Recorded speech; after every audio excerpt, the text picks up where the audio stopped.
মোস্তাফিজুর রহমানের আইপিএল খেলার ইস্যুতে রীতিমতো মুখোমুখি অবস্থানে চলে গেছে বিসিবি ও বিসিসিআই। আসন্ন টি-20 বিশ্বকাপের লিগ পর্বে টাইগারদের 4টি ম্যাচে পড়েছে ভারতে। সেখানে বাংলাদেশ খেলবে না জানিয়ে আইসিসিকে চিঠি দেবে বিসিবি। মোস্তাফিজুর রহমানকে আইপিএল থেকে বাদ দেওয়ার পরিপ্রেক্ষিতে গতকাল রাতেও বিসিবি পরিচালকেরা অনলাইনে বৈঠকে বসেছিলেন। তখন বিসিবি পরিচালকদের বেশিরভাগই কঠোর পদক্ষেপ না নেওয়ার বিষয়ে পরামর্শ দিয়েছিলেন। তবে সরকারের মনোভাব জানার পর সিদ্ধান্ত বদলেছেন তারা।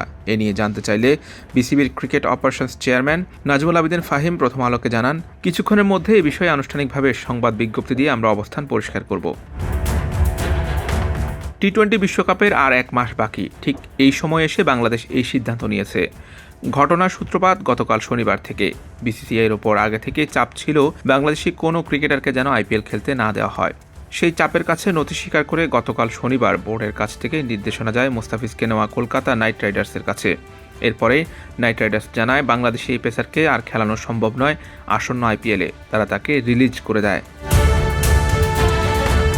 এরপরেই ক্ষোভে ফুঁসে ওঠে বাংলাদেশের ক্রীড়াঙ্গন। বাংলাদেশের সব মহল থেকে দাবি ওঠে যে এক মুস্তাফিজুর রহমানের নিরাপত্তা দিতে না পারলে বিশ্বকাপে বাংলাদেশ দলকে কিভাবে নিরাপত্তা দেবে বিসিসিআই। নিলামে 9.20 কোটি রুপিতে মুস্তাফিজকে দলে নেওয়ার পর এভাবে বাদ দেওয়ার ঘটনায় ক্ষুব্ধ বাংলাদেশের প্রায় প্রতিটি অঙ্গন। ক্রীড়াঙ্গন থেকে রাজনৈতিক অঙ্গন সব মহলেই দেখা গেছে ক্ষোভের বহিঃপ্রকাশ।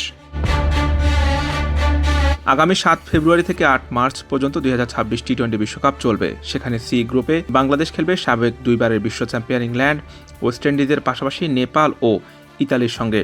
পূর্ব ঘোষিত সূচি অনুযায়ী আগামী 7 ফেব্রুয়ারি ওয়েস্ট ইন্ডিজের বিপক্ষে বিশ্বকাপে বাংলাদেশের প্রথম ম্যাচের ভেন্যু কলকাতার ইডেন গার্ডেন। একই ভেন্যুতে পরের 2 ম্যাচে তাদের প্রতিপক্ষ ইংল্যান্ড ও ইতালি। শেষ ম্যাচে মুম্বাইয়ে বাংলাদেশ নেপালের ম্যাচ। শুধুমাত্র পাকিস্তান তাদের ম্যাচগুলো শ্রীলঙ্কায় খেলবে। এভাবেই সূচি সাজানো হয়েছিল। আইসিসি বাংলাদেশের দাবি মানলে বাবর আজমদের মতো লিটন দাসের দলেরও গন্তব্য হতে পারে শ্রীলঙ্কাতে।